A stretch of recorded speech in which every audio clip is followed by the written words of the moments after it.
بسم اللہ الرحمن الرحیم، لاکھوں کروڑوں درود و سلام نبی کریم صلی اللہ علیہ وآلہ وسلم پر۔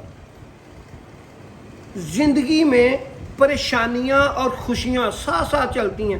کئی مرتبہ پریشانیاں زیادہ ہو جاتی ہیں، چاہے وہ شیطان کی نیگیٹیوٹی کی وجہ سے ہو، انسان کے اپنے مال کی وجہ سے ہو، یا امتحان کی وجہ سے ہو۔ پریشانیوں کا لیول اتنا بڑھ جاتا ہے کہ انسان خودکشی کرنے پر بھی آمادہ ہو جاتا ہے۔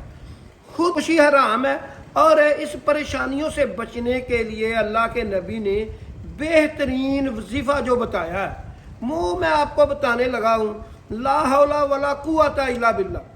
یہ جو وظیفہ ہے، یہ جنت کے خزانوں میں سے خزانہ نبی صلی اللہ علیہ وسلم نے ارشاد فرمایا، اور اس کے پڑھنے سے اللہ تعالیٰ جو پریشانیاں ہوتی ہیں، جو مصیبتیں ہوتی ہیں، ان سے بھی چھٹکارا عطا فرما دیتے ہیں، اور جو دل میں شیطانی وسوسے آتے ہیں، برے خیالات آتے ہیں، جو انسان کی برداشت سے باہر ہو جاتا ہے، ان سے بھی اللہ تعالیٰ ان کے پڑھنے سے چھٹکارا عطا فرما دیتے ہیں۔ یہ چھوٹا سا ذکر ہے، لا حول ولا قوت، لا حول کوئی قوت نہیں، ولا قوت الا باللہ، اللہ تعالیٰ کی قوت کے علاوہ جو برائی سے بچا سکے اور نیکی کی دعوت دے سکے۔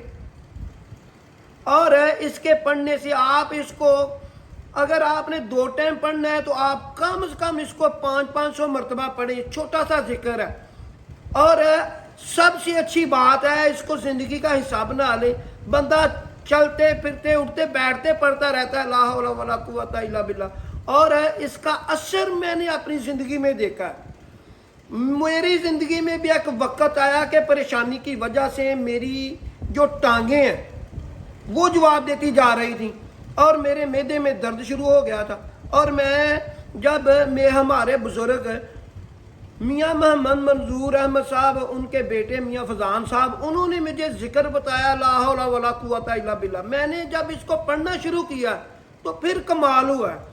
آپ بھی یہ ذکر پڑھیں، اور پریشانیاں اور مصیبتیں، ان سے اللہ تعالیٰ کی مدد طلب کریں، اپنی زندگی میں خوشیاں لائیں، خوش رکھیں، اور 5 ٹائم نماز بھی پڑھیں۔ اس سے بھی جو پریشانیاں ہیں وہ ختم ہو جاتی ہیں۔ اپنی دعاؤں میں یاد رکھیں۔ اللہ حافظ۔